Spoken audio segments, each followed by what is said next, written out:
Alleluia, price lord. ನಮ್ಮ ಕರ್ತನಾದ ಏಸು ಕ್ರಿಸ್ತನ ನಾಮದಲ್ಲಿ ನಮ್ಮೆಲ್ಲ ಸಹೋದರ ಸಹೋದರಿಯರನ್ನ ವಂದಿಸ್ತೇವೆ. ನೀವೇನು ನಮ್ಮ ಚಾನೆಲ್ನ ಮೊದಲನೇ ಬಾರಿಗೆ ವೀಕ್ಷಿಸುತ್ತಿರುವುದಾದರೆ ದಯವಿಟ್ಟು ಸಬ್ಸ್ಕ್ರೈಬ್ ಮಾಡ್ಕೊಳ್ಳಿ, ಲೈಕ್ ಮಾಡಿ, ಶೇರ್ ಮಾಡಿ, ಹಾಗೂ ನಿಮ್ಮ ಪ್ರಾರ್ಥನಾ ಮನವಿಗಳನ್ನು ನಮಗೆ ಕಮೆಂಟ್ ಮೂಲಕವಾಗಿ ತಿಳಿಸಬಹುದಾಗಿದೆ. ನಿಮಗೆ ಕೌನ್ಸಿಲಿಂಗ್ ಬೇಕಾದಲ್ಲಿ ಕೆಳಗೆ ಕೊಟ್ಟಿರುವಂಥ ವಾಟ್ಸಪ್ ನಂಬರ್ಗೆ ಸಂಪರ್ಕಿಸಬಹುದು. ಅದೇ ರೀತಿಯಾಗಿ ನಾವು ನಡೆಸುವಂತಹ ಮಂಗಳವಾರದ ಪ್ರಾರ್ಥನೆಗೆ ಹಾಗೂ ವಿಮೆನ್ಸ್ ಫೆಲೋಶಿಪ್ಪಿಗೆ ಭಾಗವಹಿಸಬೇಕಾದಲ್ಲಿ ಕೆಳಗೆ ಕೊಟ್ಟಿರುವಂಥ ವಾಟ್ಸಪ್ ಗ್ರೂಪ್ಗಳಿಗೆ ನೀವು ಜಾಯ್ನ್ ಆಗಬಹುದು. ಅದೇ ರೀತಿಯಾಗಿ ಮುಂದಿನ ವಾರಗಳಲ್ಲಿ ನಾವು ಲೈವ್ ಬರಲಿದ್ದೇವೆ. ಆ ಲೈವ್ನಲ್ಲಿ ನಾವು ನಿಮಗಾಗಿ ಪ್ರಾರ್ಥನೆಗಳನ್ನು ಮಾಡ್ತೇವೆ.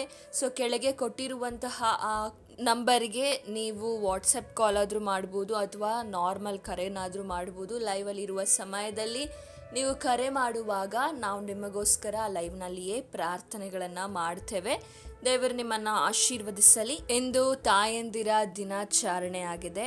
ಸೊ ಈ ತಾಯಂದಿರ ದಿನಾಚರಣೆಯ ದಿವಸದಲ್ಲಿ ಅನೇಕರು ಸೆಲೆಬ್ರೇಟ್ ಮಾಡ್ತಾರೆ, ಇನ್ನು ಅನೇಕರು ತಾಯಂದಿರಿಗೆ ವಿಶ್ ಮಾಡ್ತಾರೆ ಮತ್ತು ಸ್ಟೇಟಸ್ಗಳನ್ನು ಹಾಕೋದನ್ನು ನಾವಿವತ್ತು ಕಾಣಲ್ಪಡ್ತೇವೆ. ಸೊ ಎಲ್ಲರಿಗೂ ಈ ವಿಡಿಯೋ ನೋಡ್ತಾ ಇರುವಂತಹ ಎಲ್ಲ ತಾಯಂದಿರಿಗೂ ತಾಯಂದಿರ ದಿನದ ಶುಭಾಶಯಗಳನ್ನು ಸಲ್ಲಿಸ್ತೇನೆ. ಸೊ ದೇವರು ನಿಮ್ಮನ್ನು ಆಶೀರ್ವದಿಸಲಿ. ನೀವು ಕುಟುಂಬಕ್ಕೆ ಒಂದು ಮಾದರಿಯಾಗಿ ಕುಟುಂಬದಲ್ಲಿ ಪ್ರಾರ್ಥನೆ ಮಾಡುವಂತಹ, ಕುಟುಂಬಕ್ಕೆ ಆಶೀರ್ವಾದವಾಗಿರುವಂತಹ ನಿಮ್ಮನ್ನು ದೇವರು ಹೆಚ್ಚಾಗಿ ಆಶೀರ್ವದಿಸಲಿ. ಒಳ್ಳೆ ಆರೋಗ್ಯ ಬಲ ಕೊಟ್ಟು ಇನ್ನೂ ಅಧಿಕವಾಗಿ ಕುಟುಂಬಕ್ಕೋಸ್ಕರವಾಗಿಯೂ ದೇವರಿಗೋಸ್ಕರವಾಗಿಯೂ ನಿಲ್ಲುವುದಕ್ಕೂ ದೇವರು ನಿಮಗೆ ಬಲ, ಆರೋಗ್ಯ, ಆಯುಷ್ಯನ ಕೊಡಲಿ ಎಂದು ನಾವು ಪ್ರಾರ್ಥನೆಯನ್ನು ಮಾಡ್ತೇವೆ. ಸೊ ಈ ತಾಯಂದಿರ ದಿನಾಚರಣೆಯ ಶುಭಾಶಯಗಳನ್ನು ನಾನು ನಿಮಗೆ ಸಲ್ಲಿಸ್ತೇನೆ. ಇಂದಿನ ನಮ್ಮ ಸಂದೇಶ ಭಾಗ ಯಾವುದಾಗಿದೆ ಅಂದರೆ ಅನ್ನಳ ಜೀವಿತ ಮತ್ತು ಸ್ತ್ರೀಯ ಪ್ರಾರ್ಥನೆಯಲ್ಲಿರುವಂತಹ ಶಕ್ತಿಯ ಕುರಿತಾಗಿ ನಾವಿವತ್ತು ಧ್ಯಾನಿಸಲಿದ್ದೇವೆ. ಅನ್ನಳ ಜೀವಿತದಿಂದ ನಾವಿವತ್ತು 3 ವಿಷಯಗಳನ್ನು ಕಲಿತುಕೊಂಡು ಆಕೆಯ ಪ್ರಾರ್ಥನೆಯಲ್ಲಿದ್ದಂತಹ ಒಂದು ಶಕ್ತಿಯನ್ನು ನಾವು ಧ್ಯಾನಿಸೋಣ. ಸೊ ಇವತ್ತು ನಾವು ಅನ್ನಳ ಕುರಿತಾಗಿ ಅನೇಕ ಪ್ರಸಂಗಗಳನ್ನು ಕೇಳಿದ್ದೇವೆ. ನಮ್ಮ ಚಾನಲ್ನಲ್ಲಿಯೂ ಕೂಡ ಅನೇಕ ಬಾರಿ ನಾವು ಅದನ್ನು ಧ್ಯಾನಿಸಿದ್ದೇವೆ. ಆದಾಗ್ಯೂ ಸಹ ಅನ್ನಳ ಜೀವಿತವನ್ನು ಮತ್ತೆ ಸ್ತ್ರೀಯ ಪ್ರಾರ್ಥನೆಗಿರುವಂತಹ ಶಕ್ತಿಯನ್ನು ವಾಕ್ಯದ ಮೂಲಕವಾಗಿ ಧ್ಯಾನಿಸೋಣ. ನಾವೆಲ್ಲರೂ ಕಾಣಲ್ಪಡ್ತೇವೆ. ಅನ್ನಳ ಕುರಿತಾಗಿ ಒಂದು ಸಂವೇಲನ ಪುಸ್ತಕದಲ್ಲಿ ಬರೆಯಲ್ಪಟ್ಟಿದೆ. ಎಫ್ರಾಯಿಂ ಬೆಟ್ಟದ ಸೀಮೆಯಲ್ಲಿನ ರಾಮತಾಯಂ ಚೋಫಿಯಂ ಊರಿನಲ್ಲಿ ಎಲ್ಕಾನನೆಂಬ ಒಬ್ಬ ಮನುಷ್ಯನಿರ್ತಾನೆ. ಆ ಮನುಷ್ಯನಿಗೆ ಅನ್ನಳು ಪೆನ್ನಿನಳು ಎಂಬ 2 ಹೆಂಡತಿಯರಿರ್ತಾರೆ. ಪೆನ್ನಿನಳಿಗೆ ಮಕ್ಕಳಿರ್ತಾರೆ, ಆದರೆ ಅನ್ನಳಿಗೆ ಮಕ್ಕಳಿರೋದಿಲ್ಲ. ಅವರು ಪ್ರತಿ ವರ್ಷವೂ ಕೂಡ ಸೇನಾಧೀಶ್ವರನಾದ ಯೆಹೋವನಿಗೆ ಯಜ್ಞವನ್ನು ಸಮರ್ಪಿಸಿ ಆತನನ್ನು ಆರಾಧಿಸುವುದಕ್ಕೋಸ್ಕರ ತನ್ನ ಊರಿನಿಂದ ಎಲ್ಲಿಗೆ ಹೋಗ್ತಾ ಇದ್ರಂದರೆ ಶಿಲೋವಿಗೆ ಹೋಗುತ್ತಾ ಇದ್ರು. ಅಲ್ಲಿ ಏಲಿಯ ಮಕ್ಕಳಾದ ಓಫ್ನಿ, ಫಿನೆಹಾಸನೆಂಬವರು ಯೆಹೋವನ ಯಾಜಕರಾಗಿದ್ದರು. ಸೊ ಇಲ್ಲಿ ನಾವು ಕಾಣಲ್ಪಡ್ತೇವೆ, ಅನ್ನಳಿಗೆ ಇಲ್ಲಿ ಮಕ್ಕಳಿಲ್ಲ. ಈಗಿನ ಕಾಲದ ಘಟ್ಟಗಳಲ್ಲಿ ನೋಡುವಾಗ ಅನೇಕ ಸ್ತ್ರೀಯರು ಈ ಅನ್ನಳ ಪರಿಸ್ಥಿತಿಯಲ್ಲಿ ಹಾದು ಹೋಗ್ತಾ ಇರ್ಬೋದು. ಅನ್ನಳಿಗೆ ಎಲ್ಕಾನನು ಯಾವುದೇ ಕೊರತೆಯನ್ನು ಇಟ್ಟಿರೋದಿಲ್ಲ, ಆದರೆ ಆಕೆಯ ಜೀವಿತದಲ್ಲಿ ಒಂದು ಕೊರತೆಯನ್ನು ನಾವು ಕಾಣ್ತೇವೆ. ಅದೇನೆಂದರೆ ಆಕೆಗೆ ಮಕ್ಕಳಿರೋದಿಲ್ಲ. ಮಕ್ಕಳಿಲ್ಲದೆ ಇರೋ ಕಾರಣಕ್ಕೆ ಸಮಾಜದಿಂದ ಅನೇಕ ನಿಂದನೆಗಳು, ಅಪಮಾನಗಳು. ಅಷ್ಟು ಮಾತ್ರ ಅಲ್ಲ, ನಾವು ಅದೇ ಕೆಳಗಿನ ವಚನದಲ್ಲಿ ನೋಡ್ತೇವೆ, ಆಕೆ ಬಂಜೆ ಆಗಿರುವಂಥ ಕಾರಣಕ್ಕೆ ಆಕೆಯನ್ನು ಯಾವಾಗಲೂ ಯಾರು ನೋಯಿಸ್ತಾ ಇದ್ರಂದ್ರೆ ಎಲ್ಕಾನನ ಇನ್ನೊಂದು ಹೆಂಡತಿ ಆದಂಥ ಪೆನ್ನಿನಳು ಯಾವಾಗಲೂ ಅವಳನ್ನ ಕೆಣಕಿ ಅವಳ ಮನಸ್ಸನ್ನು ನೋಯಿಸ್ತಾ ಇದ್ದಳು. ಏನಂತ ಅಂದರೆ ನೀನು ಬಂಜೆ ಆಗಿದೆಯಾ, ನಿನಗೆ ಮಕ್ಕಳಿಲ್ಲ ಎಂದು ಹೇಳಿ ಯಾವಾಗಲೂ ನೋಯಿಸ್ತಾ ಇದ್ದಳು. ಅಷ್ಟು ಮಾತ್ರ ಅಲ್ಲ, ಆಗಿನ ಕಾಲಘಟ್ಟಗಳಲ್ಲಿ ನಾವು ಯೋಚಿಸುವಾಗ ಒಂದು ಹೆಣ್ಣಿಗೆ ಮಕ್ಕಳಿಲ್ಲ ಎನ್ನುವಾಗ ಅನೇಕ ಜನರು ಅನೇಕ ವಿಧವಾಗಿ ಮಾತನಾಡುವುದನ್ನು ನಾವು ಕಾಣಲ್ಪಡ್ತೇವೆ. ಅದೇ ರೀತಿಯಾಗಿ ಈ ಸಮಯಗಳಲ್ಲೂ ಕೂಡ ಅನ್ನಳ ಪರಿಸ್ಥಿತಿಯಲ್ಲಿ ಅನೇಕ ಸ್ತ್ರೀಯರು ಹಾದು ಹೋಗ್ತಾ ಇದ್ದಾರೆ. ಮದುವೆ ಆಗಿ ಎಷ್ಟೋ ವರ್ಷಗಳಾಗಿರ್ತದೆ, ಅದಾಗಿಯೂ ಸಹ ಮಕ್ಕಳಿರೋದಿಲ್ಲ. ಆ ಒಂದು ಕಣ್ಣೀರು, ಅನೇಕರು ನೀವು ಮಾನಸಿಕವಾಗಿ ಕುಗ್ಗಿ ಹೋಗಿರ್ಬೋದು.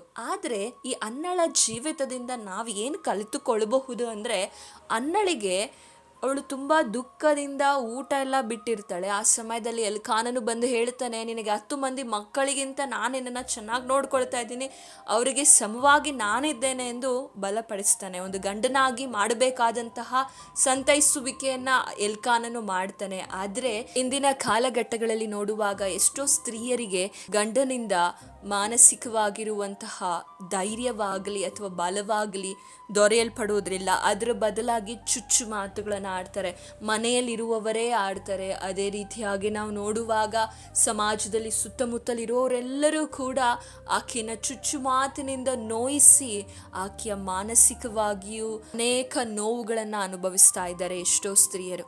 ಇದೇ ನೋವನ್ನು ಅನುಭವಿಸ್ತಾ ಇದ್ದಂಥ ಅನ್ನಳು ಏನು ಮಾಡ್ತಾಳೆ ಅಂತ ನಾವು ನೋಡುವುದಾದರೆ 9ನೇ ವಚನವನ್ನು ನಾವು ಓದಿಕೊಳ್ಳೋಣ.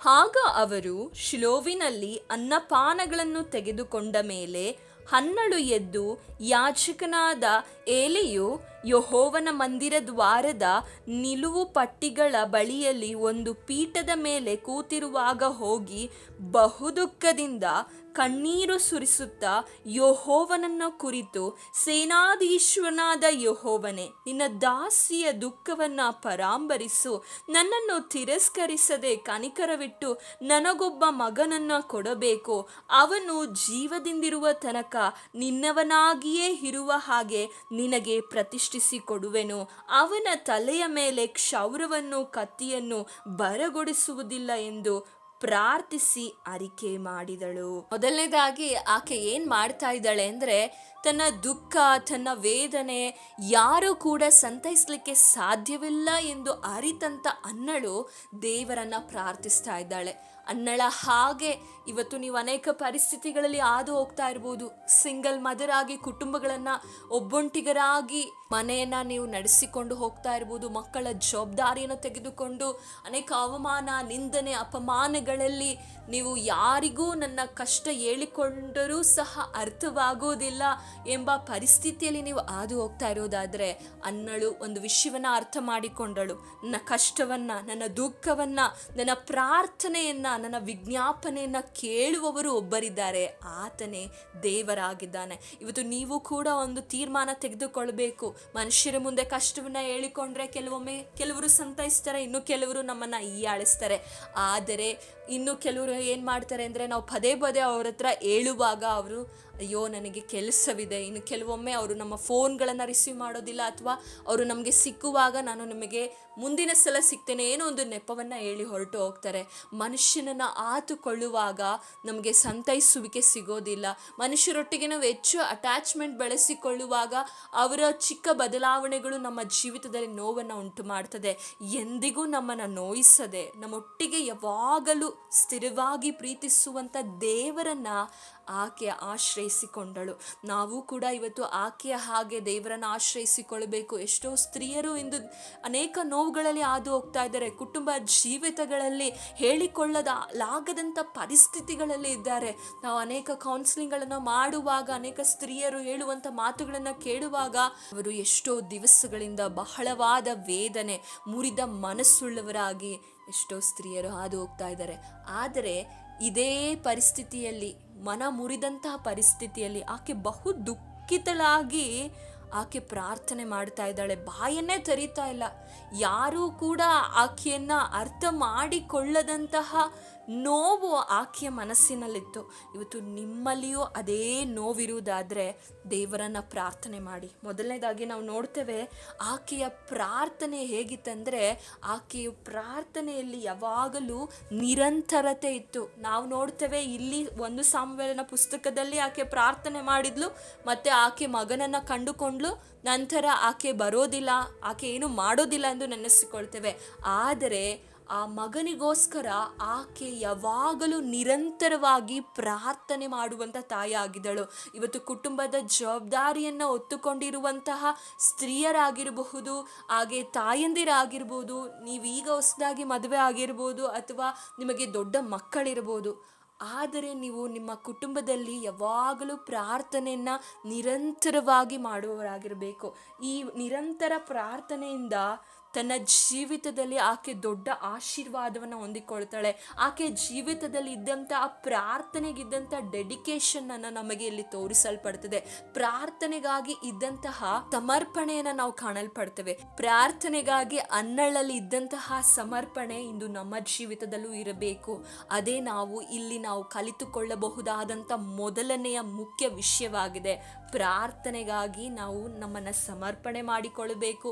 ನಿರಂತರತೆ ಇರಬೇಕು ನಮ್ಮ ಪ್ರಾರ್ಥನೆಯಲ್ಲಿ. ನಾವಿಲ್ಲಿ ನೋಡ್ತೇವೆ, ನಾವು ಆ ಪ್ರಾರ್ಥನೆಯ ನಿರಂತರತೆಯಲ್ಲಿ ಏನನ್ನ ಮೊದಲು ನೋಡ್ಬೇಕಂದ್ರೆ ದೇವರನ್ನ ನಾವು ಹುಡುಕಬೇಕು. ಎರಡನೇದಾಗಿ, ದೇವರನ್ನ ಆಕೆ ಹುಡುಕಿದ ಕಾರಣಕ್ಕೆ ಇಸ್ರಾಯೇಲರಿಗೆ ದೊಡ್ಡ ಪ್ರವಾದಿಯನ್ನ ಆಕೆಯ ಮೂಲಕವಾಗಿ ದೇವರು ಕೊಡಲ್ಪಡುವುದನ್ನ ಕಾಣಲ್ಪಡ್ತೇವೆ. ಇಸ್ರಾಯೇಲರಿಗೆ ದೊಡ್ಡ ಪ್ರವಾದಿ ಅಷ್ಟು ಮಾತ್ರ ಅಲ್ಲ, ಆತನೊಬ್ಬ ನ್ಯಾಯಸ್ಥಾಪಕನೂ ಆಗಿದನು. ಸಾಮುವೇಲನು ಪ್ರವಾದಿಯೂ ಆಗಿದನು. ಅದೇ ರೀತಿಯಾಗಿ ಆತನೊಬ್ಬ ನ್ಯಾಯಸ್ಥಾಪಕನಾಗಿ ಇಸ್ರಾಯೇಲರಿಗೆ ಯಾರ ಮೂಲಕ ಬಂದನಂದ್ರೆ ಈ ಅನ್ನಳ ಪ್ರಾರ್ಥನೆಯ ಮೂಲಕವಾಗಿ ನಾವು ಈ ಸಾಮುವೇಲನನ್ನ ಕಾಣಲ್ಪಡ್ತೇವೆ. ತನ್ನ ಜೀವಮಾನದಲ್ಲೆಲ್ಲ ದೇವರಿಗಾಗಿ ಜೀವಿಸಿದಂಥ, ದೇವರ ಕೆಲಸವನ್ನ ನಿಷ್ಠೆಯಿಂದ ದೇವರು ಮೆಚ್ಚುವಂತೆ ಮಾಡಿದಂಥ ಪ್ರವಾದಿಯ ತಾಯಿ ಅನ್ನಳಾಗಿದ್ದಾಳೆ. ಆತನ ಆ ಜೀವಿತಕ್ಕೆ ಮುಖ್ಯ ಕಾರಣ ಯಾರಂದ್ರೆ ಈ ಅನ್ನಳ ಪ್ರಾರ್ಥನೆ ಆಗಿದೆ. ನಾವು ನೋಡ್ತೇವೆ, ನಾವು ಒಂದು ಸಾಮುವೇಲನ ಪುಸ್ತಕವನ್ನು ಓದಲ್ಪಡುವಾಗ ಇಲ್ಲಿ ಈ ಒಂದು ಸಮಯದಲ್ಲಿ ಈಕೆ ಪ್ರಾರ್ಥಿಸುವಾಗ ಇಲ್ಲಿ ಯಾಜಕರಾಗಿ ಯಾರು ಕೆಲಸ ಮಾಡ್ತಾ ಇದ್ರು? ಪ್ರವಾದಿಯಾದಂಥ ಏಲಿ ಇದ್ದನು. ಆ ಏಲಿಗೆ ಇಬ್ಬರು ಮಕ್ಕಳಿದ್ದರು, ಅವರು ಫಿನೆಹಾಸನು ಮತ್ತೆ ಆಫ್ನಿ ಎಂದು. ಆದರೆ ಅವರಿಬ್ಬರು ದುಷ್ಟರಾಗಿದ್ರು. ದೇವರಿಗೆ ಭಯವಿಲ್ಲದಂಥ ಜೀವಿತವನ್ನ ನಡೆಸುವಂಥವರೇ ಈ ಆಫ್ನಿ ಫಿನೆಹಾಸನಾಗಿದ್ದನು. ಆ ಸಮಯದಲ್ಲಿ ದೇವರು ಎಷ್ಟೋ ಸಮಯದಲ್ಲಿ ವಾರ್ನಿಂಗ್ ಮಾಡಿದಾಗಿಯೂ, ಎಚ್ಚರಿಕೆ ಕೊಟ್ಟಾಗಿಯೂ ಸಹ ಅವರು ಪಾಪಗಳನ್ನ ಅತಿ ಹೆಚ್ಚಾಗಿ ದೇವದರ್ಶನ ಗೂಡಾರ ಎಂದು ಗೊತ್ತಿದ್ರೂ ಸಹ ಅವರು ಏನ್ ಮಾಡ್ತಾ ಇದ್ರು ಅಂದ್ರೆ ಅಲ್ಲಿಯೇ ಪಾಪಗಳನ್ನ ಮಾಡ್ತಾ ಇದ್ರು. ಅದನ್ನ ನೋಡಿಯೂ ಖಂಡಿಸದೆ ಬಿಟ್ಟಂತ ಏಲಿಯನ್ನ ನಾವು ಇಲ್ಲಿ ಕಾಣಲ್ಪಡ್ತೇವೆ. ಒಂದು ಸಾಮುವೇಲನ ಪುಸ್ತಕ 2ನೇ ಅಧ್ಯಾಯ 12ನೇ ವಚನದಿಂದ ನಾವು ಕಾಣಲ್ಪಡ್ತೇವೆ, ಏಲಿಯ ಮಕ್ಕಳು ಎಷ್ಟು ದುಷ್ಟರಾಗಿದ್ರು. ಅವರು ಬಹು ದುಷ್ಟರಾಗಿದ್ರು. ಯೆಹೋವನನ್ನು ಲಕ್ಷಿಸುತ್ತಿರಲಿಲ್ಲ. ಯಜ್ಞವನ್ನು ಅರ್ಪಿಸುವುದಕ್ಕೆ ಬಂದ ಜನರಲ್ಲಿ ಈ ಯಾಜಕರು ನಡೆಸುವುದೇನೆಂದರೆ, ಯಜ್ಞಮಾಂಸವು ಬೇಯುತ್ತಿರುವಾಗಲೇ ಯಾಜಕನ ಆಳು ಕೈಯಲ್ಲಿ ತ್ರಿಶೂಲವನ್ನ ಹಿಡಿದುಕೊಂಡು ಬಂದು ಅದನ್ನ ಆ ಮಾಂಸ ಬೇಯಿಸುತ್ತಿರುವ ಕೊಪ್ಪರಿಯಲ್ಲಾಗಲಿ, ಭಂಡಾರದಲ್ಲಾಗಲಿ, ತಿಪ್ಪೆಯಲ್ಲಾಗಲಿ, ಗಡಿಯಲ್ಲಾಗಲಿ ಚುಚ್ಚಿ ಅದಕ್ಕೆ ಸಿಕ್ಕುವುದನ್ನೆಲ್ಲ ಯಾಜಕರಿಗೋಸ್ಕರ ತೆಗೆದುಕೊಳ್ಳುತ್ತಿದ್ದರು. ಶಿಲೋವಿಗೆ ಬರುವ ಇಸ್ರಾಯೇಲೆಲ್ಲರಿಗೂ ಹೀಗೇ ಮಾಡುತ್ತಿದ್ದರು. ಇದಲ್ಲದೆ ಯಾಜಕ ಆಳು ಕೊಬ್ಬನ್ನು ಹೋಮ ಮಾಡುವುದಕ್ಕಿಂತ ಮುಂಚೆ ಬಂದು ಯಜ್ಞವನ್ನು ಅರ್ಪಿಸುವವನಿಗೆ ಯಾಜಕನಿಗೋಸ್ಕರ ಕರಿಯತಕ್ಕ ಮಾಂಸವನ್ನು ಕೊಡು, ನೀನು ಬೇಯಿಸಿದ ಮಾಂಸವನ್ನು ಅವನು ತೆಗೆದುಕೊಳ್ಳುವುದಿಲ್ಲ, ಅವನಿಗೆ ಹಸಿ ಮಾಂಸವೇ ಬೇಕು ಅನ್ನುವುದು. ಆ ಯವನಸ್ಥರು ದೇವರ ದೃಷ್ಟಿಯಲ್ಲಿ ಪಾಪಗಳನ್ನ ಮಾಡ್ತಾನೆ ಇದ್ರು, ದೇವರಿಗೆ ಲಕ್ಷ್ಯವನ್ನ ಕೊಡ್ತಾನೆ ಇರಲಿಲ್ಲ. ಆದರೆ ಒಂದು ಸಮಯದಲ್ಲಿ ಏನಾಗ್ತದೆ ಅಂದರೆ, ಏಲಿಯ ಮಕ್ಕಳು ಫಿಲಿಸ್ಟಿಯರ ವಿರುದ್ಧವಾಗಿ ಯುದ್ಧವನ್ನ ಮಾಡುವಂಥ ಸಮಯದಲ್ಲಿ ಆ ಯುದ್ಧದಲ್ಲಿ ಅವರು ಸತ್ತು ಹೋಗ್ತಾರೆ. ಹಾಗೆ ಮಂಜೂಷವು ಏನಾಗ್ತದೆ ಅಂದರೆ ಫಿಲಿಸ್ಟಿಯರ ಕೈಗೆ ಸೇರಲ್ಪಡುವುದನ್ನ ನಾವು ಓದ್ತೇವೆ. ಆ ಸಮಯದಲ್ಲಿ ಈ ಸುದ್ದಿಯನ್ನ ಕೇಳಿದಂತಹ ಏಲಿಯು ಕೂಡ ಬಿದ್ದು ಸತ್ತು ಹೋಗ್ತಾನೆ. ಹಾಗೆ ಈ ಸಮಯದಲ್ಲಿ ಫಿನೆಹಾಸನ ಹೆಂಡತಿಯು ಕೂಡ ದಿನ ತುಂಬಿದ ಗರ್ಭಿಣಿ ಆಗಿರ್ತಾರೆ. ದೇವರ ಮಂಜೂಷವು ಶತ್ರುವಾದುದನ್ನ, ಮಾವನು ಗಂಡನು ಹತರಾದುದನ್ನ ಕೇಳಿ ಆಕೆಗೇನು ಉಂಟಾಗ್ತದೆ ಅಂದರೆ ಪ್ರಸವ ವೇದನೆ ಉಂಟಾಗ್ತದೆ. ಆ ಸಮಯದಲ್ಲಿ ಆಕೆಯು ಕೂಡ ಸಾಯುವಂಥ ಪರಿಸ್ಥಿತಿಯಲ್ಲಿದ್ದಾಳೆ. ಆಕೆಗೆ ಒಮ್ಮೆ ಯೋಚನೆ ಮಾಡಿ ನಾವು ನೋಡುವುದಾದರೆ, ತನ್ನ ಜೀವಿತದಲ್ಲಿ ಎಲ್ಲವನ್ನ ಕಳ್ಕೊಂಡ್ಳು. ತನ್ನ ಗಂಡನನ್ನ ಕಳೆದುಕೊಂಡಿದ್ದಾಳೆ, ತನ್ನ ಮಾವನನ್ನ ಕಳೆದುಕೊಂಡಿದ್ದಾಳೆ. ಈಗ ಆಕೆಯ ಜೀವವೂ ಕೂಡ ಹೋಗುವಂಥ ಪರಿಸ್ಥಿತಿಯಲ್ಲಿದೆ. ಆಕೆ ಸಾಯುವ ಸಮಯದಲ್ಲಿ ಬಳಿಯಲ್ಲಿ ನಿಂತಿದ್ದಂಥ ಸ್ತ್ರೀಯರು ಆಕೆನ ಸಂತೈಸ್ತಾ ಇದ್ದಾರೆ, ಭಯಪಡಬೇಡ, ನಿನ್ನ ಮಗನನ್ನ ಎತ್ತಿದ್ದಿ ಅಂತ ಹೇಳ್ತಾಳೆ. ಆದರೆ ಆಕೆ ಅವರ ಮಾತಿಗೆ ಲಕ್ಷ್ಯ ಕೊಡದೆ ಮತ್ತೆ ಪ್ರತ್ಯುತ್ತರನೂ ಕೊಡೋದಿಲ್ಲ. ದೇವರ ಮಂಜೂಷ ಶತ್ರುವಿನ ವಶವಾಗಿದೆ ಅಂತ ಹೇಳಿ ಆ ಗಂಡು ಮಗುವನ್ನ ಏನೆಂದು ಹೇಳ್ತಾಳೆ ಅಂದರೆ, ಏನೆಂದು ಹೆಸರು ಇಡ್ತಾಳೆ ಅಂದರೆ ಮಹಿಮೆಯು ಇಸ್ರಾಯೇಲನ್ನು ಬಿಟ್ಟು ಹೋಯಿತು ಎಂದು ಹೇಳಿ ಆ ಕೂಸಿಗೆ ಇಕಬೋತ್ ಎಂದು ಹೆಸರಿಡ್ತಾಳೆ. ಇಕಬೋತ್ ಅಂತ ಹೇಳುವುದಾದ್ರೆ ದೇವರ ಮಹಿಮೆಯು ಬಿಟ್ಟು ಹೋಯಿತು. ಆದರೆ ಆಕೆ ಅಂದುಕೊಂಡ ಹಾಗೆ ಅದು ಆಕೆಯ ಊಹೆ ಮಾತ್ರ ಆಗಿತ್ತು. ಆಕೆ ಅಂದುಕೊಂಡ ಹಾಗೆ ದೇವರ ಮಹಿಮೆಯು ಇಸ್ರಾಯೇಲರನ್ನ ಬಿಟ್ಟು ಹೋಗಿರಲಿಲ್ಲ. ಯಾಕೆಂದರೆ ದೇವರು ಈ ಅನ್ನಳ ಪ್ರಾರ್ಥನೆಯನ್ನ ಕೇಳಿ ಆ ದೇವಾಲಯದಲ್ಲಿ ಯಾರನ್ನ ಇಟ್ಟಿದ್ರಂದ್ರೆ ಪ್ರವಾದಿಯಾದಂಥ ಸಾಮುವೇಲನನ್ನ ಆತನು ಇಟ್ಟು ಅದನ್ನ ಸಿದ್ಧಪಡಿಸ್ತಾ ಇದ್ದನು. ಅನ್ನಳ ಪ್ರಾರ್ಥನೆಯನ್ನ ಕೇಳಿ ನೋಡಿ, ಭವಿಷ್ಯತ್ತಿನಲ್ಲಿ ಹೀಗೆ ಇಕಬೋತ್ ಎಂದು ಅಂದರೆ ಇಸ್ರಾಯೇಲರಿಗೆ ದೇವರ ಮಹಿಮೆಯು ಹೋಯಿತೆಂದು ಈ ಸ್ತ್ರೀಯು ಇಲ್ಲಿ ಹೇಳ್ತಾ ಇದ್ದಾಳೆ. ಆದರೆ ಇಸ್ರಾಯೇಲರಿಗೆ ಎಲ್ಲೂ ಮಹಿಮೆ ಹೋಗಲಿಲ್ಲ. ಇಸ್ರಾಯೇಲರು ಮಹಿಮೆಯನ್ನು ಕಳ್ಕೊಳ್ಳಲಿಲ್ಲ. ಅದು ಅವಳ ಅನಿಸಿಕೆ ಅಷ್ಟೇ. ಯಾಕೆಂದರೆ ಗಂಡನೂ ಸತ್ತು ಹೋದ, ಮಾವನೂ ಸತ್ತು ಹೋದ, ದೇವರ ಮಂಜೂಷವು ಬೇರೆಯವರ ಪಾಲಾಯಿತೆಂದು ತಿಳಿದು ಆಕೆ ಇಕಬೋತ್ ಎಂದು ಹೇಳಿದಳು. ಆದರೆ ಇಕಬೋತ್ ಅಲ್ಲ, ಸಾಮುವೇಲನು ಎಲ್ಲಿದ್ದಾನೆ? ಗುಡಾರದಲ್ಲಿದ್ದಾನೆ. ದೇವರ ಕಾರ್ಯವನ್ನು ಮಾಡಲಿಕ್ಕೆ, ಇಸ್ರಾಯೇಲರನ್ನ ನಡೆಸಲಿಕ್ಕೆ ಆಲ್ರೆಡಿ ದೇವರು ಯಾರನ್ನ ಅಲ್ಲಿ ಸಿದ್ಧ ಮಾಡಿದ್ದಾರೆ ಅಂದರೆ ಸಾಮುವೇಲನ ಸಿದ್ಧ ಮಾಡಿದ್ದಾರೆ. ಪ್ರೀತಿಯ ಸಹೋದರಿಯರೇ, ನೀವು ಪ್ರಾರ್ಥಿಸುವುದಾದರೆ ನಿಮ್ಮ ಪ್ರಾರ್ಥನೆಯು ಭವಿಷ್ಯತನ್ನ ಕಟ್ಟುವಂತದ್ದಾಗಿದೆ. ಇಸ್ರಾಯೇಲರಿಗೆ ಮಹಿಮೆ ಹೋಯಿತು ಎಂದು ಆಕೆ ಹೇಳಿದಳು, ಆದರೆ ನಿಜವಾಗಿಯೂ ಅಲ್ಲಿ ಮಹಿಮೆ ಹೋಗಿಲ್ಲ. ಯಾಕೆಂದ್ರೆ ದೇವರು ತನ್ನ ಕೆಲಸವನ್ನು ನಡೆಸುವುದಕ್ಕೆ, ತನ್ನ ಕಾರ್ಯವನ್ನು ನಡೆಸುವುದಕ್ಕೆ, ತನ್ನ ಜನರನ್ನ ಕಾಪಾಡುವುದಕ್ಕೆ ಆಲ್ರೆಡಿ ಒಬ್ಬರನ್ನ ಪ್ರಿಪೇರ್ ಮಾಡಿ ಅಲ್ಲಿ ದೇವಾಲಯದಲ್ಲಿ ಇಟ್ಟಿದ್ದನ್ನು ನಾವು ಕಾಣಲ್ಪಡ್ತೇವೆ.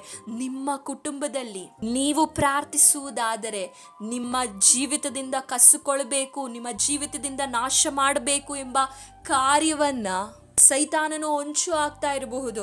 ಆದರೆ ನೀವು ಪ್ರಾರ್ಥನೆ ಮಾಡುವುದಾದರೆ ನಿಮ್ಮ ಪ್ರಾರ್ಥನೆಗಳು ನಿಮ್ಮ ಭವಿಷ್ಯದಲ್ಲಿ ನಿಮ್ಮನ್ನು ನಾಶಪಡಿಸಬೇಕು, ನಿಮ್ಮಿಂದ ಕಸುಕೊಳ್ಬೇಕೆಂದು ಸೈತಾನನಿಟ್ಟಿರುವ ಎಲ್ಲ ಯೋಜನೆಗಳನ್ನು ಮುರಿದು ಹಾಕಿ ಹೇಗೆ ಸಾಮುವೇಲನನ್ನು ಇಲ್ಲಿ ಸಿದ್ಧಪಡಿಸಿದ್ರೋ ಅದೇ ರೀತಿಯಾಗಿ ನಿಮ್ಮ ಪ್ರಾರ್ಥನೆಗಳ ಮೂಲಕವಾಗಿ ದೇವರು ಶತ್ರುವಿನ ಯೋಜನೆಗಳನ್ನು ಮುರಿದು ಹಾಕುವಂಥವನಾಗಿದ್ದಾನೆ. ಹಾಗಾದರೆ ಯೋಚನೆ ಮಾಡಿ, ನಿಜವಾಗ್ಲೂ ಮಹಿಮೆ ಹೊರಟೋಯ್ತಾ? ಖಂಡಿತವಾಗಿಯೂ ಇಲ್ಲ. ಪ್ರವಾದಿಯಾಗಿ ಸಾಮುವೇಲನು ಅನೇಕ ಕಾರ್ಯಗಳನ್ನು ಮಾಡ್ತಾನೆ. ಎಂದಿಗೂ ಕೂಡ ದೇವರಿಗೆ ಅವಿಧೇಯತೆಯನ್ನು ತೋರಿಸೋದಿಲ್ಲ. ಯಾಕೆಂದರೆ ಈ ಅನ್ನಳ ಪ್ರಾರ್ಥನೆ, ಈ ಸ್ತ್ರೀಯ ಕಣ್ಣೀರಿನ ಪ್ರಾರ್ಥನೆ, ಅರಿಕೆಯ ಪ್ರಾರ್ಥನೆ ಇಸ್ರಾಯೇಲರನ್ನ ಕಾಪಾಡುತ್ತದೆ. ಅಷ್ಟು ಮಾತ್ರ ಅಲ್ಲ, ಇಸ್ರಾಯೇಲರನ್ನ ಸರಿಯಾದ ದಾರಿಯಲ್ಲಿ ನಡೆಸಲಿಕ್ಕೂ ಈ ಪ್ರಾರ್ಥನೆ ಸಾಧ್ಯವಾಗ್ತದೆ. ದೊಡ್ಡ ಪ್ರವಾದಿ, ಎಲ್ಲರೂ ಕೂಡ ಮಾತನಾಡುವಂಥ ಪ್ರವಾದಿ, ಎಲ್ಲರೂ ಇಷ್ಟಪಡುವಂಥ ಪ್ರವಾದಿ ಈ ಸಾಮುವೇಲನಾಗಿದ್ದಾನೆ. ಹುಟ್ಟುವ ಎಷ್ಟೋ ಮಕ್ಕಳಿಗೆ ಸ್ತ್ರೀಯರು ಸಾಮುವೇಲನೆಂದೇ ಹೆಸರಿಡ್ತಾರೆ. ಯಾಕೆ ಅಂದರೆ ಈತನ ಜೀವಿತವು ಆ ರೀತಿಯಾಗಿ ಇರಲಿಕ್ಕೆ ಕಾರಣ ಏನಂದರೆ ಈಕೆಯ ಪ್ರಾರ್ಥನೆ. ಅದಕ್ಕೆ ಸ್ತ್ರೀಯರ ಪ್ರಾರ್ಥನೆಗೆ ಒಂದು ಅದ್ಭುತವಾದ ಶಕ್ತಿ ಇದೆ. ನೀವು ಸತ್ಯವೇದವನ್ನು ನೀವು ಸರಿಯಾಗಿ ಓದುವುದಾದರೆ ಎಲ್ಲಿಯೂ ಕೂಡ ದೇವರು ಸ್ತ್ರೀಯ ಪ್ರಾರ್ಥನೆಯನ್ನು ಅಲಕ್ಷ್ಯ ಮಾಡಿಲ್ಲ. ಆಕೆ ಅನ್ಯ ಕುಲದವಳಾಗಿರ್ಬೋದು ಅಥವಾ ಅನ್ಯ ಸ್ತ್ರೀಯಳಾಗಿರ್ಬೋದು, ಆದರೆ ಆಕೆಯು ಬೇಡಿಕೊಂಡಾಗ, ಆಕೆಯು ಪ್ರಾರ್ಥಿಸುವಾಗ ಎಲ್ಲಿಯೂ ದೇವರು ತಾನೆಯ ಪ್ರಾರ್ಥನೆ ಆಗಿರ್ಬೋದು, ಸ್ತ್ರೀಯ ಪ್ರಾರ್ಥನೆಯನ್ನು ಅಲಕ್ಷ್ಯ ಮಾಡಿಲ್ಲ. ಸತ್ಯವೇದದಲ್ಲಿ ಅನೇಕ ಸ್ತ್ರೀಯ ಪ್ರಾರ್ಥನೆಗಳನ್ನು ನಾವು ಕಾಣಲ್ಪಡ್ತೇವೆ. ಮೊದಲನೇದಾಗಿ ನಾವು ಆಗಾರಳ ಕೂಗನ್ನ ದೇವರು ಕೇಳಿ ಆಕೆಯನ್ನು ನೋಡಿ ಆ ಮಗುವನ್ನ ಬದುಕಿಸ್ತಾನೆ. ಹಾಗೆ ನಾವು ನೋಡ್ತೀವಿ ಈ ಅನ್ನಳ ಪ್ರಾರ್ಥನೆ. ಯೇಸು ಸ್ವಾಮಿಯನ್ನ ಕಾನಾನ್ಯ ಸ್ತ್ರೀಗಳು ಕೂಡ ತನ್ನ ಮಗಳಿಗಾಗಿ ಬೇಡಿಕೊಳ್ಳುವಾಗ ಅಲ್ಲಿಯೂ ಆಕೆಯ ಪ್ರಾರ್ಥನೆಯನ್ನ ನಾವು ಕೇಳುವುದನ್ನು ನೋಡ್ತೇವೆ. ಹಾಗಾದ್ರೆ ನಾವಿಂದು ಪ್ರಾರ್ಥನೆ ಮಾಡುವುದಾದರೆ ನಮ್ಮ ಮಕ್ಕಳ ಭವಿಷ್ಯತ್ಗಳು ಕಟ್ಟಲ್ಪಡ್ತದೆ ಎಂದು ನಮ್ಮ ಜೊತೆಯಲ್ಲಿ ನಮ್ಮ ಭವಿಷ್ಯತ್ತಿಗೆ ಕಳಿಸಬಹುದಾದಂಥ ಒಂದೇ ವಿಷಯ ಯಾವುದಂದ್ರೆ ಪ್ರಾರ್ಥನೆ ಆಗಿದೆ. ಇಂದು ನೀವು ಮಾಡುವಂತಹ ಪ್ರಾರ್ಥನೆ ನಿಮ್ಮನ್ನ, ನಿಮ್ಮ ಕುಟುಂಬವನ್ನ, ನಿಮ್ಮ ಮಕ್ಕಳ ಭವಿಷ್ಯತನ್ನ ಕಟ್ಟುವಂಥದ್ದಾಗಿದೆ. ಇಲ್ಲಿ ಒಬ್ಬ ಸ್ತ್ರೀ ಹೇಳ್ತಾ ಇದ್ದಾಳೆ, ಇಕಬೋತ್ ಮಹಿಮೆ ಎಲ್ಲ ಹೋಯ್ತು, ಆದರೆ ಇನ್ನೊಬ್ಬ ಸ್ತ್ರೀಯ ಪ್ರಾರ್ಥನೆಯಿಂದಾಗಿ, ಯಾಕೆಂದ್ರೆ ಈ ಮಗನು ಯೆಹೋವನಿಂದ ಬೇಡಿ ಪಡಕೊಂಡನೆಂದು ಹೇಳಿ ಮಗನಿಗೆ ಸಾಮುವೇಲನೆಂದು ಹೆಸರಿಡ್ತಾರೆ. ಹಾಗಾದ್ರೆ ದೇವರಿಂದ ಬೇಡಿಕೊಂಡ ಮಗನು ಇರುವಾಗ ಎಲ್ಲಿ ಮಹಿಮೆ ಹೋಗ್ತದೆ? ಖಂಡಿತವಾಗಿಯೂ ಹೋಗೋದಿಲ್ಲ. ಮಹಿಮೆ ಎಲ್ಲೂ ಹೋಗಿಲ್ಲ, ಅವರೊಟ್ಟಿಗೆ ಇರುವಂಥದ್ದನ್ನು ನಾವು ಕಾಣಲ್ಪಡ್ತೇವೆ. ಅನೇಕ ಸಲ ನೆನೆಸ್ಕೊಳ್ತೇವೆ ನಮ್ಮ ಜೀವಿತದಲ್ಲಿ ನಾವು ಕಳ್ಕೊಂಡ್ಬಿಟ್ವಿ ಅಂತ. ಆದರೆ ಕೆಲವೊಮ್ಮೆ ದೇವರು ರಿಸ್ಟೋರೇಷನ್ ಮಾಡಿಲ್ಲ ಅಂದ್ರೂ, ಅಂದರೆ ಕಳ್ಕೊಂಡಿದ್ದನ್ನು ಕೊಟ್ಟಿಲ್ಲ ಅಂದರು, ಅದರ ಬದಲಾಗಿ ಬೇರೆಯ ಆಶೀರ್ವಾದ, ರೀಪ್ಲೇಸ್ಮೆಂಟನ್ನು ಕೊಡುವಂಥವರಾಗಿದ್ದಾರೆ. ಇಲ್ಲಿ ಏಲಿ ಆಫ್ನಿ ಫಿನೆಹಾಸನ ಬದಲಾಗಿ ಯಾರನ್ನ ಇಡ್ತಾ ಇದ್ದಾರೆ ಅಂದರೆ ಸಾಮುವೇಲನ್ನ ಇಡ್ತಾ ಇದ್ದಾರೆ. ಯಾಕೆಂದರೆ ಎರಡನೇದಾಗಿ ನಾವು ನೋಡುವುದಾದರೆ ಆಕೆಯ ಪ್ರಾರ್ಥನೆಯಲ್ಲಿರುವಂಥ ಯಥಾರ್ಥತೆ, ಆಕೆಯ ಪ್ರಾರ್ಥನೆಯಲ್ಲಿ ಜೆನ್ಯೂನ್ನೆಸ್ ಇತ್ತು, ಯಥಾರ್ಥತೆ ಇತ್ತು. ಇವತ್ತು ನಮ್ಮ ಪ್ರಾರ್ಥನೆಗಳು ಯಥಾರ್ಥವಾಗಿದೆಯಾ? ನಮ್ಮ ಪ್ರಾರ್ಥನೆಗಳು ಯಥಾರ್ಥವಾಗಿರುವುದಾದರೆ ಕೀರ್ತನೆಗಾರನಿಗೆ ಹೇಳ್ತಾನೆ, ಯೆಹೋವನಿಗೆ ಯಥಾರ್ಥವಾಗಿ ಮೊರೆ ಇಡುವುದಾದರೆ ಆತನು ಹತ್ತಿರವಾಗಿಯೇ ಇರುತ್ತಾನೆ ಮತ್ತು ನಮ್ಮ ಕೂಗನ್ನ ಕೇಳುವ ಆತನಾಗಿದ್ದಾನೆ. ಆಕೆ ಅರಿಕೆ ಮಾಡಿ ಪ್ರಾರ್ಥನೆನ ಮಾಡ್ತಾಳೆ. ನಂತರ ಮಗನನ್ನು ಕರೆದುಕೊಂಡು ಎಲ್ಲಿಗೆ ಬಿಡ್ತಾ ಇದ್ದಾಳೆ ಅಂದರೆ, ಆ ಮಗನು ಹಾಲು ಕುಡಿಯುವುದನ್ನು ನಿಲ್ಲಿಸಿದ ಮೇಲೆ ತಂದು ದೇವಾಲಯಕ್ಕೆ ಬಿಟ್ಟು ಹೋಗ್ತಾ ಇದ್ದಾಳೆ. ದೇವಾಲಯಕ್ಕೆ ಬಿಟ್ಟು ಹೋಗುವುದು ಮಾತ್ರ ಅಲ್ಲ, ದೇವರನ್ನು ಆಕೆ ಕೊಂಡಾಡುವುದನ್ನು ನಾವು ಕಾಣಲ್ಪಡ್ತೇವೆ. ಈಕೆ ಜೀವಿತದಲ್ಲಿದ್ದಂಥ ಯಥಾರ್ಥತೆ ನೋಡಿ. ಈ ಯಥಾರ್ಥತೆ ನಮ್ಮಲ್ಲಿಯೂ ಇರಬೇಕು. ಅನೇಕ ಸಲ ನಾವು ಅನೇಕ ಅರಿಕೆಗಳನ್ನು ಮಾಡ್ತೇವೆ, ಆದರೆ ನಾವು ನೆರವೇರಿಸೋದಿಲ್ಲ. ದೇವರಿಗೆ ಅನೇಕ ಸಮಸ್ಯೆಗಳು ನಮ್ಮ ಜೀವಿತದಲ್ಲಿ ಬಂದಾಗ ಅರಿಕೆ ಮಾಡಿ ಪ್ರಾರ್ಥನೆ ಮಾಡ್ತೇವೆ, ಅದು ಮಾಡ್ತೇನೆ ಇದು ಮಾಡ್ತೇನೆ, ಆದರೆ ನಮ್ಮ ಪ್ರಾರ್ಥನೆಗಳಲ್ಲಿ ಏನಿರೋದಿಲ್ಲ, ಯಥಾರ್ಥತೆ ಇರೋದಿಲ್ಲ. ಯಥಾರ್ಥತೆ ಇಲ್ಲದೆ ಇರುವ ಪ್ರಾರ್ಥನೆಯನ್ನು ದೇವರು ಕೇಳಲಿಕ್ಕೆ ಸಾಧ್ಯ ಇಲ್ಲ. ಹಾಗಾಗಿ ಇಂದು ನಾವು ಯಥಾರ್ಥವಾಗಿ ಪ್ರಾರ್ಥನೆ ಮಾಡುವವರಾಗೋಣ. ಮೂರನೇದಾಗಿ ನೋಡ್ತೇವೆ, ಆಕೆಯ ಜೀವಿತದಲ್ಲಿ ಇದ್ದಂತಹ ದೇವರಿಗಾಗಿ ಇದ್ದಂತಹ ಆ ಬಯಕೆ, ಡಿಸೈರ್. ಇವತ್ತು ನಮ್ಮ ಬಯಕೆ ಏನಾಗಿದೆ? ನನ್ನ ಜೀವಿತದಲ್ಲಿ ತನಗೆ ಬೇಕಾಗಿರುವಂಥದ್ದು ಇಲ್ಲವೆಂದು ಕಣ್ಣೀರಿನಲ್ಲಿ ದುಃಖದಲ್ಲಿರುವಂಥ ಅನ್ನಳಿಗೆ ಏನು ಮಾಡ್ತಾ ಇದ್ದಾಳೆ ಅಂದರೆ, ತನ್ನ ಬಯಕೆಯನ್ನು, ತನ್ನ ಆಸೆಯನ್ನು, ತನ್ನ ದುಃಖವನ್ನು ದೇವರಿಗೆ ಸಮರ್ಪಿಸ್ತಾ ಇದ್ದಾಳೆ. ಇವತ್ತು ನಮ್ಮ ದುಃಖವನ್ನು, ನಮ್ಮ ಕಷ್ಟವನ್ನು ನಾವು ಯಾರಿಗೆ ಸಮರ್ಪಿಸ್ತಾ ಇದ್ದೇವೆ? ಆಕೆ ದುಃಖ ಎಷ್ಟು ಇತ್ತಂದರೆ ಆಕೆ ಶಬ್ದ ಮಾಡಿ ಪ್ರಾರ್ಥನೆ ಮಾಡ್ತಾ ಇಲ್ಲ. ಇದನ್ನು ನೋಡಿದಂಥ ಏಲಿ ಹೇಳ್ತಾನೆ, ನೀನೇನು ಮದ್ಯ ಸೇವಿಸಿ ಬಂದೆ ಇಲ್ಲಿ ಕೂತಿದ್ಯಾ, ಅಮಲೇರಿ ನೀನು ಕೂತಿದ್ಯಾ ಅಂತ ಅಲ್ಲಿ ಕೇಳ್ತಾ ಇದ್ದಾನೆ. ಆದರೆ ಆಕೆ ಹೇಳ್ತಾ ಇದ್ದಾಳೆ, ನಾನು ದ್ರಾಕ್ಷಾರಸ ತೆಗೆದುಕೊಂಡಿಲ್ಲ ಸ್ವಾಮಿ, ಹಾಗಲ್ಲ, ನಾನು ಬಹು ದುಃಖ ಪೀಡಿತಳಾಗಿ ಮನೋವ್ಯಥೆ ಉಳ್ಳವಳಾಗಿ ನನ್ನ ದುಃಖವನ್ನು ಯಾರ ಮುಂದೆ ಒಯ್ದಿದ್ದೇನೆ ಅಂದರೆ ಯೆಹೋವನ ಮುಂದೆ ಒಯ್ದಿದ್ದೇನೆ. ಇವತ್ತು ನೀವು ಇದೇ ರೀತಿಯಾದ ದುಃಖಗಳಲ್ಲಿ ಹಾದು ಹೋಗ್ತಾ ಇರ್ಬೋದು, ಆದರೆ ನಿಮ್ಮ ದುಃಖವನ್ನು ಮನುಷ್ಯರ ಮುಂದೆ ಒಯ್ಯಬೇಡಿ, ದೇವರ ಮುಂದೆ ಒಯ್ಯಿರಿ. ದೇವರ ಮುಂದೆ ಒಯ್ಯುವಾಗ ನೀವು ದೇವರ ಮಹಿಮೆನ ಕಾಣಲಿಕ್ಕೆ ಸಾಧ್ಯವಾಗ್ತದೆ. ಎರಡನೇದಾಗಿ ನಿಮ್ಮ ಪ್ರಾರ್ಥನೆಗೆ ಉತ್ತರ ಸಿಗ್ತದೆ, ನಿಮ್ಮ ಜೀವಿತವು ಆಶೀರ್ವಾದಕರವಾಗ್ತದೆ. ನಿಮ್ಮ ಪ್ರಾರ್ಥನೆಯಿಂದ ಅನೇಕ ಕುಟುಂಬಗಳು, ಅನೇಕ ಜೀವಿತಗಳು ಕಟ್ಟಲ್ಪಡ್ತದೆ. ನೋಡಿ, ಅನ್ನಳ ಪ್ರಾರ್ಥನೆಯಿಂದ ಸಾಮುವೇಲನಿಂದ ಒಂದು ಕುಲವನ್ನೇ ದೇವರು ಕಟ್ಟಲಿಕ್ಕೆ ಆತನನ್ನು ಉಪಯೋಗಿಸಿಕೊಂಡರು. ಹಾಗಾದರೆ ನೀವು ಮಾಡುವಂಥ ಒಂದೊಂದು ಪ್ರಾರ್ಥನೆಗಳಿದೆಯಲ್ಲ, ಅದು ಒಂದು ಕುಲವನ್ನು, ಒಂದು ದೇಶವನ್ನು, ಒಂದು ಸಾಮ್ರಾಜ್ಯವನ್ನು ಕಟ್ಟುವಂಥದ್ದಾಗಿದೆ. ಅದಕ್ಕೆ ಯಾವಾಗಲೂ ನಮ್ಮ ಪ್ರಾರ್ಥನೆಗಳಲ್ಲಿ ನಾವು ಯಥಾರ್ಥವಾಗಿರಬೇಕು. ನಾವು ದೇವರಿಗೆ, ನಮ್ಮ ದೇವರ ಸಮ್ಮುಖದಲ್ಲಿ ನಮ್ಮ ಕಷ್ಟವನ್ನು, ನಮ್ಮ ದುಃಖವನ್ನು, ನಮ್ಮ ಕಣ್ಣೀರನ್ನು ಒಯ್ಯುವುದಾದರೆ, ಆಕೆ ಮಕ್ಕಳಿಲ್ಲದೆ ಅನೇಕ ಅವಮಾನ ಅನುಭವಿಸಿದಳು, ಆದರೆ ಆ ಅವಮಾನಕ್ಕೆ ಪ್ರತಿಯಾಗಿ ಆಕೆ ಜೀವಿತದಲ್ಲಿ ಮಾನವನ್ನು ಹೊಂದಿಕೊಂಡಳು. ಹೇಗೆ ಅಂದರೆ ಪ್ರಾರ್ಥನೆಯ ಮೂಲಕ. ಸ್ತ್ರೀಯ ಪ್ರಾರ್ಥನೆಗಿರುವ ಶಕ್ತಿ ಇದಾಗಿದೆ. ನೀವು ಇವತ್ತು ಅವಮಾನ ಹೊಂದಿಕೊಳ್ಬೋದು, ಕುಟುಂಬ ಜೀವಿತಗಳಲ್ಲಿ ಹೇಳ್ಕೊಳ್ಳೋಕ್ಕಾಗದೇ ಇರ್ಬೋದು, ಮಕ್ಕಳ ಮೂಲಕ ಆಗಿರ್ಬೋದು, ಗಂಡನ ಮೂಲಕ ಆಗಿರ್ಬೋದು, ಅಥವಾ ಯಾವುದೋ ಒಂದು ವಿಷಯಗಳಲ್ಲಿ ನೀವು ದುಃಖಕ್ಕೆ ಒಳಗಾಗಿರ್ಬೋದು. ಆ ದುಃಖವನ್ನು ನೀವು ದೇವರ ಮುಂದೆ ಒಯ್ಯಬೇಕು. ಅಷ್ಟು ಮಾತ್ರ ಅಲ್ಲ, ನಿಮ್ಮ ಪ್ರಾರ್ಥನೆಯಲ್ಲಿ ಯಥಾರ್ಥತೆ ಇರಬೇಕು. ಇವತ್ತು ಎಷ್ಟೋ ಜನರು ಪ್ರಾರ್ಥನೆಯಲ್ಲಿ ಯಥಾರ್ಥತೆ ಇಲ್ಲ, ದುರುದ್ದೇಶಗಳನ್ನು ಇಟ್ಟುಕೊಂಡು ಪ್ರಾರ್ಥನೆ ಮಾಡ್ತಾರೆ. ಆದರೆ ಈಕೆಯ ಪ್ರಾರ್ಥನೆಯಲ್ಲಿ ಯಥಾರ್ಥತೆ ಇತ್ತು. ತನ್ನ ಬಯಕೆಯನ್ನೆಲ್ಲ ದೇವರಿಗೆ ಒಯ್ದಳು. ನಾವು ಕೂಡ ನಮ್ಮ ಬಯಕೆ, ನಮ್ಮ ಆಸೆ ಎಲ್ಲ ದೇವರ ಮುಂದೆ ಒಯ್ಯಬೇಕು. ದೇವರ ಚಿತ್ತವನ್ನು ಮಾಡಲಿಕ್ಕೆ ನಮ್ಮನ್ನು ನಾವು ಒಪ್ಪಿಸಿಕೊಡಬೇಕು. 3 ವಿಷಯವನ್ನು ನಾವು ಇವತ್ತು ಕಲಿತುಕೊಂಡಿದ್ದೇವೆ. ಒಂದನೇದಾಗಿ ಪ್ರಾರ್ಥನೆಯಲ್ಲಿ ನಿರಂತರತೆ, ಪ್ರಾರ್ಥನೆಯಲ್ಲಿ ಯಥಾರ್ಥತೆ, ನಮ್ಮ ಬಯಕೆಯನ್ನು ದೇವರಿಗೆ ಅರ್ಪಿಸಬೇಕು, ನಮ್ಮ ದುಃಖವನ್ನು ದೇವರ ಮುಂದೆ ಒಯ್ಯುವವರಾಗಬೇಕು. ಹಾಗಾದರೆ ನಾವು ನಮ್ಮ ಜೀವಿತದಲ್ಲಿ ಜಯವನ್ನು ಕಾಣಲಿಕ್ಕೆ ಸಾಧ್ಯವಿದೆ, ದೇವರಿಂದ ಪಡ್ಕೊಳ್ಳಿಕ್ಕೆ ಸಾಧ್ಯವಿದೆ. ದೇವರಿಂದ ಪಡ್ಕೊಂಡಂಥ ಸಾಮುವೇಲನನ್ನು ನಮ್ಮ ಜೀವಿತದಲ್ಲಿ ಕಾಣಬೇಕೆಂದರೆ ನಾವು ಈ ಕೆಲಸವನ್ನು ನಮ್ಮ ಜೀವಿತದಲ್ಲಿ, ಈ ಕಾರ್ಯವನ್ನು ನಾವು ಕೂಡ ಅಳವಡಿಸಿಕೊಳ್ಳುವವರಾಗಿರಬೇಕು. ದೇವರು ಈ ವಾಕ್ಯಗಳ ಮೂಲಕ ನಿಮ್ಮೆಲ್ಲರನ್ನ ಆಶೀರ್ವದಿಸಲಿ. ನಾವು ಪ್ರಾರ್ಥಿಸೋಣ. ಪರಿಶುದ್ಧನಾದ ದೇವರೇ, ಕೊಟ್ಟಂಥ ವಾಕ್ಯಕ್ಕಾಗಿ ಸ್ತೋತ್ರ. ಹೌದು, ಅನ್ನಳ ಜೀವಿತದಲ್ಲಿ ಇದ್ದಂತಹ ವಿಷಯಗಳನ್ನು, ಕಾರ್ಯಗಳನ್ನು ನಾವು ನಮ್ಮ ಜೀವಿತದಲ್ಲಿ ಅಳವಡಿಸಿಕೊಳ್ಳಿಕ್ಕೆ ನಿಮ್ಮ ವಾಕ್ಯದ ಮೂಲಕವಾಗಿ ನಮಗೆ ಕಲಿಸಿಕೊಟ್ಟಿದ್ದೀರಾ, ಅದಕ್ಕಾಗಿ ಸ್ತೋತ್ರ ಸಲ್ಲಿಸ್ತೇವೆ. ಹೌದು ಪರಿಶುದ್ಧ ಆತ್ಮನೇ, ಸಮಯದಲ್ಲಿ ನಾವು ಪ್ರಾರ್ಥನೆ ಮಾಡ್ತೇವೆ. ದೇವರೇ ನಮಗೆ ಸಹಾಯ ಮಾಡಿರಿ, ನಿಮ್ಮ ಕೃಪೆ ಬಲದಿಂದ ನಡೆಸಬೇಕಾಗಿ ಈ ವಿಡಿಯೋ ನೋಡಿದಂತಹ ಎಲ್ಲ ಸಹೋದರಿಯರನ್ನ ನೀವು ಆಶೀರ್ವದಿಸಬೇಕಾಗಿ ಯೇಸುವಿನ ನಾಮದಲ್ಲಿ ಬೇಡಿಕೊಳ್ತೇವೆ ತಂದೆ. ಆಮೇನ್ ಆಮೇನ್. ದೇವರ ವಾಕ್ಯಗಳ ಮೂಲಕ ನಿಮ್ಮೆಲ್ಲರನ್ನ ಆಶೀರ್ವದಿಸಲಿ. ಅನ್ನಳ ಜೀವಿತದಲ್ಲಿ ದೇವರು ಮಾಡಿದಂತಹ ಅದ್ಭುತವು ನೀವು ಕೂಡ ನಿಮ್ಮ ಜೀವಿತದಲ್ಲಿ ಕಾಣಲಿಕ್ಕೆ ಸಾಧ್ಯವಾಗ್ತದೆ. ಯಾವಾಗ ಅಂದರೆ ನಾವು ಅನ್ನಳ ಹಾಗೆ ದೇವರನ್ನು ಆಶ್ರಯಿಸುವಾಗ, ಅನ್ನಳ ಹಾಗೆ ಪ್ರಾರ್ಥನೆಯಲ್ಲಿ ಯಥಾರ್ಥತೆ, ನಿರಂತರತೆ ಮತ್ತು ತನ್ನ ದುಃಖವನ್ನು ದೇವರಿಗೆ ಅರ್ಪಿಸುವುದರ ಮೂಲಕವಾಗಿ ನಾವು ನಮ್ಮ ಜೀವಿತದಲ್ಲಿ ಜಯವನ್ನು ಕಾಣಲಿಕ್ಕೆ ಸಾಧ್ಯವಾಗ್ತದೆ. ಇನ್ನು ಇಕಬೋತಲ್ಲ ಸಾಮುವೇಲನು ನಮ್ಮ ಜೀವಿತದಲ್ಲಿ ಕಾಣಲಿಕ್ಕೆ ನಮಗೆ ದೇವರು ಕೃಪೆಯನ್ನು ಅನುಗ್ರಹಿಸುವವನಾಗಿದ್ದಾನೆ. ದೇವರ ವಾಕ್ಯಗಳ ಮೂಲಕ ಆಶೀರ್ವದಿಸಲಿ. Thanks for watching. God bless you.